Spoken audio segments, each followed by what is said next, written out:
The morning sun filtered gently through the blinds of a modest, book-filled apartment in Oakland.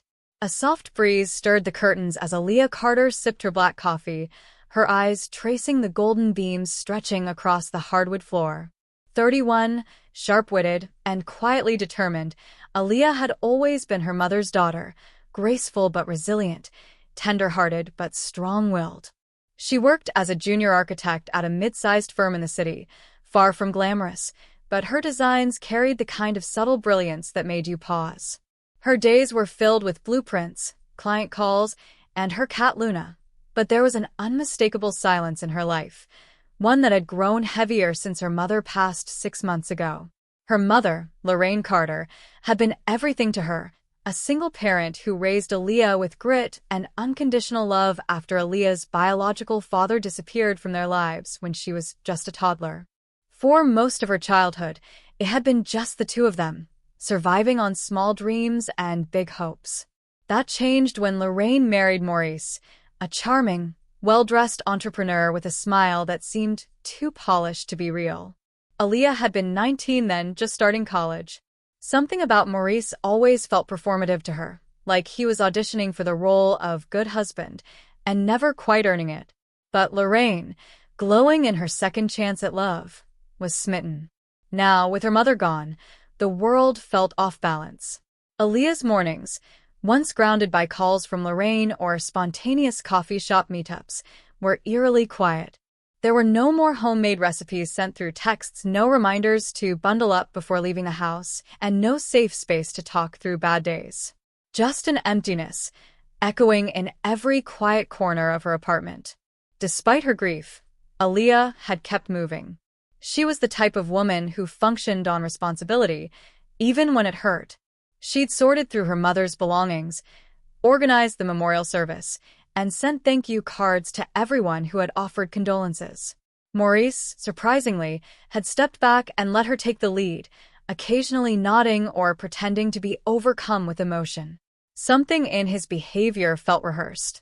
But Aaliyah pushed the suspicion down. Morning was messy, she told herself. Maybe he was grieving in his own way. Still, there were signs, small ones, like how quickly Maurice began redecorating the house, replacing Lorraine's soft pastels with darker, bolder tones. Or how he subtly avoided any conversation about Lorraine's will. When Aaliyah asked if her mother had left instructions, Maurice would mumble something vague like, "She took care of everything, don't worry."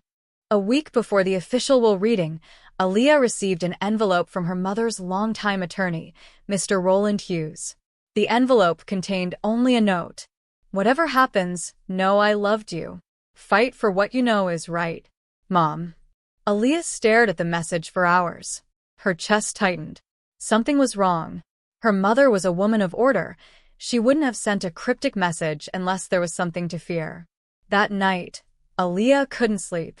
She tossed and turned, haunted by memories of hushed conversations she'd overheard, documents quickly hidden when she entered a room, and Morris's sudden disappearance for an entire weekend just before Lorraine's final hospitalization.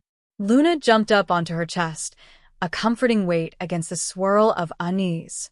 Aaliyah stroked the cat's back, whispering into the darkness. "What did you mean, Mom? What am I supposed to fight for?" The week dragged until the day of the will reading arrived. The lawyer's office smelled faintly of old wood and paper, its antique furniture contrasting sharply with the tension in the air. Aaliyah arrived in a simple gray suit, her curls pinned back tightly, eyes tired but resolute. Maurice sauntered in 5 minutes late, donning an expensive charcoal blazer and designer loafers, acting as if this was just another business meeting. When Mr. Hughes began reading the will, the words hit like thunderclaps. "To my beloved husband Maurice Carter, I leave the entirety of my estate, including our home, vehicles, investments, and personal possessions." Aaliyah's stomach dropped. She waited for her name. Nothing. Not a single mention. Her breath caught in her throat. The room felt colder. The blood roared in her ears as if she had plunged into freezing water. Maurice didn't look at her. Instead, he shifted in his seat, arms folded, lips curled into something between a smirk and sympathy. "I'm sorry," Mr. Hughes said softly. There's a handwritten note addressed to you, Aaliyah, attached separately. It was left in my safe 2 weeks before your mother passed. Aaliyah's hands trembled as she took the letter, unfolded it, and read. I didn't trust him. I wanted to make sure you were protected, but he got to me before I could finalize the changes. I'm sorry, sweetheart. I left something hidden that might help. Look inside the blue music box on the top shelf of my closet. Don't trust Maurice. Love, Mom. The moment she finished reading, the world around her shifted. It was no longer about grief. It was about truth. Aaliyah walked out of the office with a fire in her chest. The ordinary world had shattered. The woman who raised her had been silenced before she could make things right. And the man who had charmed his way into their lives now held everything her mother built. But he didn't know Aaliyah. She wasn't walking away. She was just getting started. Aaliyah drove straight to her mother's house that same afternoon, the letter clutched tightly in her hand, as if letting it go might erase its truth. The neighborhood was the same, quiet, lined with maple trees and suburban calm, but everything felt altered now. She pulled into the driveway, her tires crunching over the loose gravel that hadn't been replaced since last spring, and stared up at the 2-story home that had once been her sanctuary. Now it felt like a battleground. Maurice wasn't home. His black Mercedes wasn't in its usual spot, and that gave her just enough time. She still had a key. Her mother had never taken it back. Stepping through the front door, the scent of lavender potpourri still hung faintly in the air, but the decor had changed. Where her mother's soft, inviting style once reigned, now there were cold marble statues and abstract art with sharp angles. Her eyes flicked toward the mantel. Gone was the picture of Aaliyah as a child holding her mother's hand at the beach. In its place, a monochrome photo of Maurice alone. She moved quickly up the stairs and into Lorraine's old bedroom. The closet door creaked slightly as she opened it. Everything was neatly organized, just as her mother had always kept it. Aaliyah reached up and felt along the top shelf. Her fingers brushed against a familiar object, blue velvet, shaped like a music box. Her heart raced. She pulled it down and placed it on the bed. The box was old, worn slightly at the edges, with delicate gold trim. Aaliyah opened it and a soft tune began to play. Claire de Lune, her mother's favorite. Nestled inside, beneath a few pieces of old jewelry, was a sealed envelope labeled in Lorraine's handwriting, "To be opened if something happens to me." Hands trembling, Aaliyah opened the envelope. Inside were several documents, copies of emails, printouts of bank statements, and a draft of a revised will. The new will, dated just 1 month before Lorraine's death, clearly stated that the estate was to be split 50-50 between Aaliyah and Maurice. But the document wasn't signed. The signature line for Lorraine was blank, and the notary stamp was missing. It wouldn't hold up in court. But there was more. Tucked in the back was a typed letter from Lorraine to her attorney, asking him to schedule a formal revision meeting. Dated 2 weeks before her final hospitalization. Aaliyah's breath caught. This wasn't just suspicion anymore. Maurice had intercepted this. He had to. The new will never made it into legal effect, but the intent was clear. Her mother had changed her mind. And Maurice had done something to stop it. Anger surged through her, hot and consuming. All the charm, the fake grief, the casual way he accepted the inheritance, it was all calculated. Aaliyah now saw him for what he truly was, a vulture in silk. She gathered the documents quickly, photographing each page with her phone, and placed them back into the music box. Just as she was about to leave the room, she heard the front door open. "Aaliyah?" Morris's voice echoed up the stairs. She froze. He didn't sound surprised. He didn't sound angry. He sounded amused. Footsteps followed. Slow. Deliberate. "I saw your car," he said, his voice getting closer. "Didn't expect you to show up so soon after the will reading. Thought you might be processing." She stepped out of the bedroom with the music box tucked under her arm. Her eyes met his at the top of the stairs. His face held that same unnerving smile, the one that never reached his eyes. "I came for my mother's things," she said, her voice calm, controlled. He raised an eyebrow. Your mother left you nothing, remember? Maybe not in your version of the truth, she replied. Morris's smile flickered. What are you implying? Nothing yet, she said, brushing past him. But I'm starting to remember everything I ignored about you. He didn't stop her, but his eyes followed her all the way down the stairs and out the door. Aaliyah could feel the weight of his gaze pressing against her back like a storm waiting to break. Back in her apartment, she laid everything out on her kitchen table. She needed help. Legal help. The kind that didn't fold at the first sign of intimidation. She remembered a name, Tasha Green, a family friend and one of the sharpest estate lawyers in the Bay Area. Lorraine had once told Aaliyah, if anything ever happens to me, talk to Tasha. She knows how to handle wolves. That night, Aaliyah called her. Tasha answered on the second ring. Aaliyah? Her voice was calm but concerned. I was wondering when you'd reach out. You knew something was wrong? I had a feeling. Your mother called me a month before she died. Said she needed to make some urgent changes. We set an appointment, but she never showed. I followed up, but Maurice said she was too ill. Aaliyah's heart clenched. She wasn't too ill to call you. He blocked her. Tasha sighed.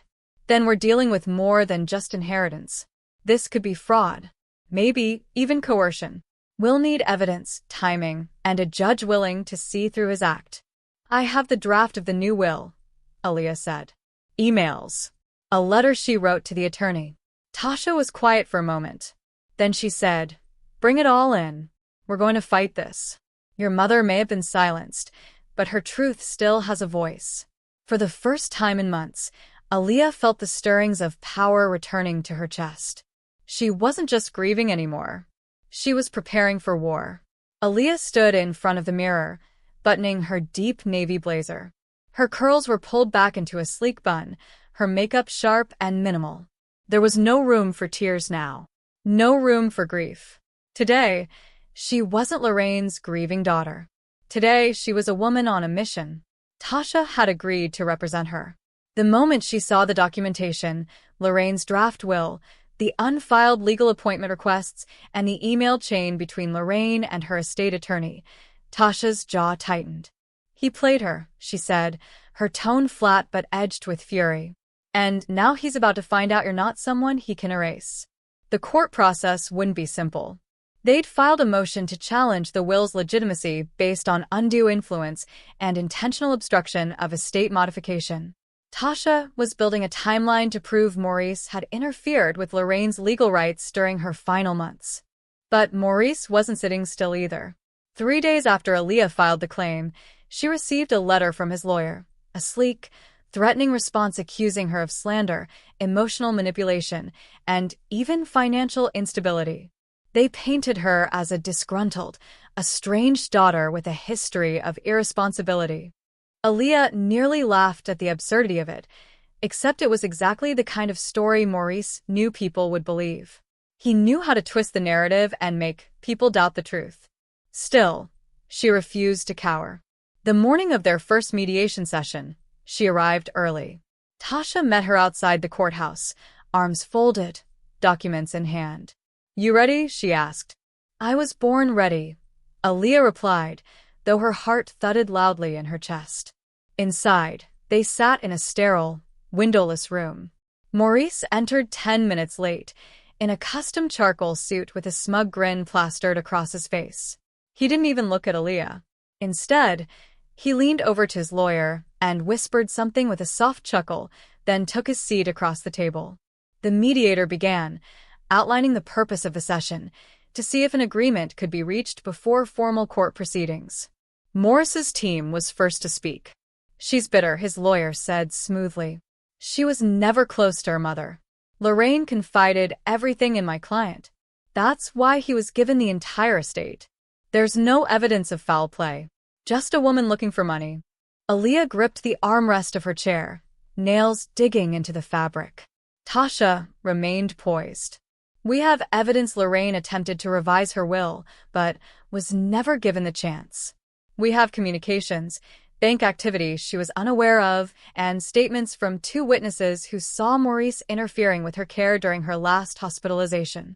Morris's brow twitched at that. The mediator glanced between them. This case might be more complex than a single session can handle. Maurice finally looked at Aaliyah. His smile was gone. You're reaching, Aaliyah. You're going to waste your time and your money chasing shadows. No, she said evenly. I'm chasing justice. He chuckled bitterly. You're not built for this. She leaned forward, eyes locking on his. You think because I didn't fight before, I won't fight now? You should have left my mother's memory alone. Maurice didn't reply, but she saw it, the flicker of unease in his eyes. After the session, Tasha and Aaliyah walked out into the sunlit parking lot. He's scared, Tasha said. He didn't expect you to come this far. He still has the money, Aaliyah murmured. And the house. And power. For now, Tasha replied. In the weeks that followed, Aaliyah poured herself into the case. When she wasn't working at the salon to pay her bills, she was digging through every scrap of memory and paperwork she could find. She contacted her mother's nurse, a quiet woman named Doreen, who had worked hospice care during Lorraine's final days. Doreen met Aaliyah at a small coffee shop. She looked down nervously at her cup before speaking. I remember your mother talking about wanting to change her will, she said. She was upset. Said Maurice was pushing her into decisions she didn't feel good about. She asked me how to call a lawyer from the facility phone. Did she ever get through? Doreen shook her head. The next day, Maurice came and removed her phone. Said it was affecting her rest. After that, she started to decline fast. Aaliyah's eyes stung. Would you be willing to testify? Doreen hesitated. I could lose my job. But your mother was a kind woman. And I think she was scared in the end. So yes, I will. It was a breakthrough. Tasha filed for a full hearing. The night before the court date, Aaliyah sat at her mother's grave, the wind cool against her cheeks. She brought fresh lilies, Lorraine's favorite, and sat cross-legged beside the headstone. Mom, she whispered, I know I should have come sooner. I should have fought sooner. But I'm here now. And I swear to you, I won't stop until they hear your voice again. She stayed until the sky turned indigo and stars blinked into the night. Then she rose and walked away with a calm she hadn't felt in weeks. The calm of someone who had made peace with the storm. The next day, the courtroom buzzed with quiet tension. Reporters had caught wind of the case, not because of money, but because of its human story. A daughter fighting to honor her mother's real last wishes. A man accused of manipulating grief for personal gain. Maurice sat with his lawyers, but this time, he wasn't smiling. Aaliyah took her seat beside Tasha, the documents neatly stacked before them. As the judge entered and proceedings began, Aaliyah didn't feel small anymore. She felt powerful. She felt ready. The air in the courtroom was thick with tension as the judge, an older man with glasses perched on the edge of his nose, scanned the proceedings. His gavel echoed with authority, signaling the beginning of a crucial moment. The case had already stirred up controversy, but this was the day everything would come to a head. Aaliyah's heart raced in her chest, but her eyes remained focused. On the judge, on Maurice, on the documents that could change everything. Maurice sat across from her, his expression cold and calculated. His lawyer, a sharp-looking woman with an intimidating presence, adjusted her glasses and addressed the court. Your Honor, we submit that the will is legally binding. Lorraine Watkins was of sound mind when she made her final decision. The allegations made by the plaintiff are nothing but unfounded accusations. Aaliyah's breath hitched. She knew this moment was coming.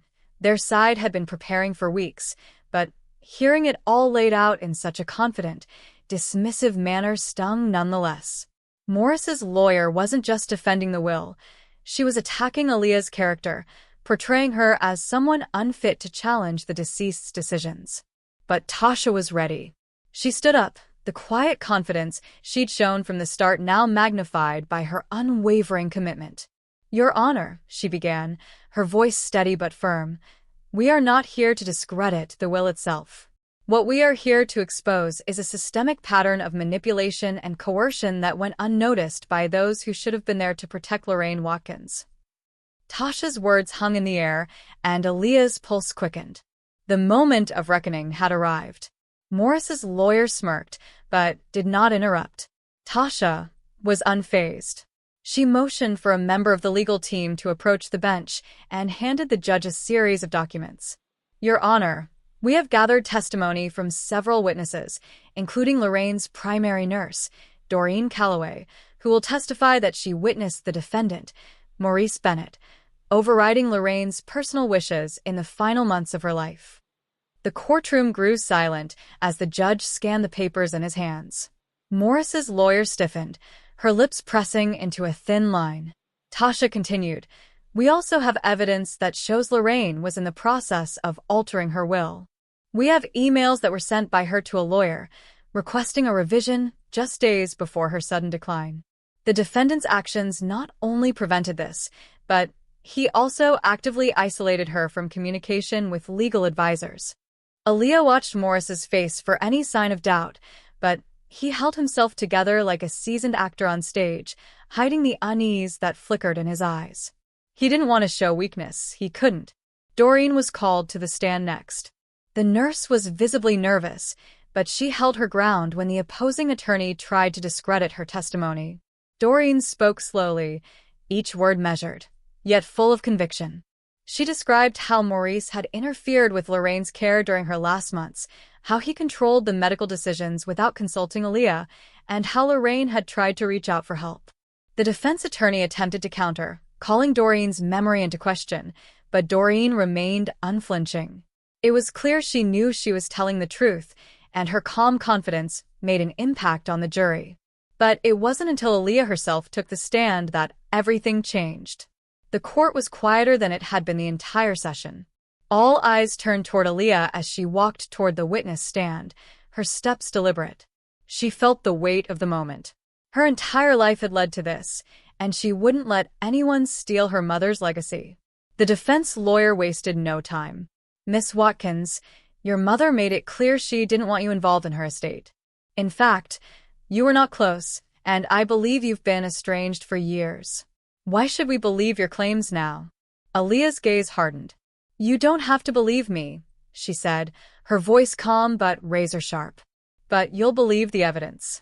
You'll believe the facts that show my mother was coerced into decisions she didn't want to make. You'll believe the people who saw it happen." The defense lawyer smirked, clearly attempting to rattle her. "Your Honor, Miss Watkins is simply a daughter trying to get something she doesn't deserve. Her mother made a legal decision, and it is not for this court to second-guess that decision." Aaliyah felt the frustration bubbling inside her, but she held it in check. "No one has asked this court to second-guess anything. What we're asking is for the truth to be heard. My mother wasn't the type of person to be manipulated. She loved us both. But Morris's manipulation took advantage of her kindness and good faith. You can't ignore that." Aaliyah's voice cracked just slightly on the last word, and she knew the impact was felt. Even Morris's lawyer hesitated for a moment, as if unsure of how to proceed. Then came the twist. The judge, after listening carefully to all the testimony, stood up and addressed the court. "It is clear that there are significant questions about the legitimacy of this will. This case has more layers than we initially anticipated. I'm ruling that we will proceed to a full hearing in 2 weeks." The courtroom was still, the air thick with anticipation.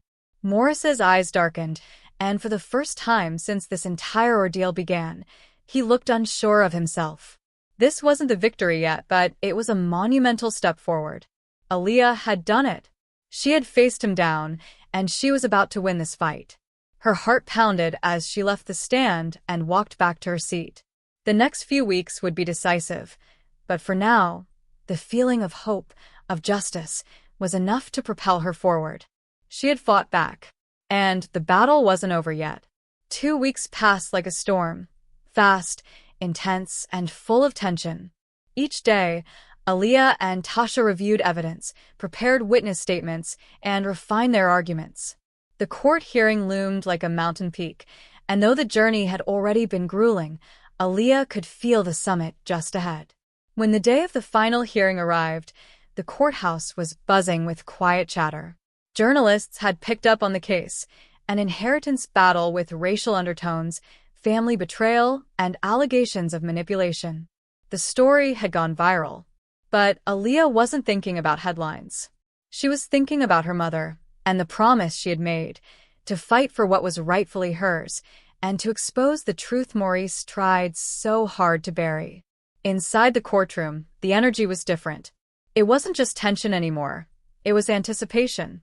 Something was about to happen. Maurice sat in the defendant's chair, looking far less composed than he had at the last hearing. His tailored suit couldn't hide the sweat on his brow or the slight tremble in his hands as he adjusted his tie. Tasha leaned over to Aaliyah and whispered, "He knows what's coming." The judge entered. "We are reconvening to address serious concerns raised regarding the validity of the will of Lorraine Watkins. Both parties will present their closing arguments. Ms. Taylor, you may proceed." Tasha rose with quiet power. She didn't rush. Her voice rang through the courtroom like a bell. "Your Honor, ladies and gentlemen of the court, we've shown you proof that Lorraine Watkins was not only manipulated, she was isolated, gaslight, and denied her legal rights to amend her final wishes.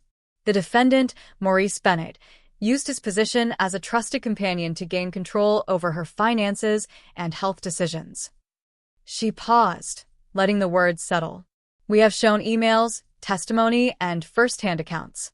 We are not asking you to undo a legal will. We are asking you to investigate how that legal will was tampered with before it was even finalized."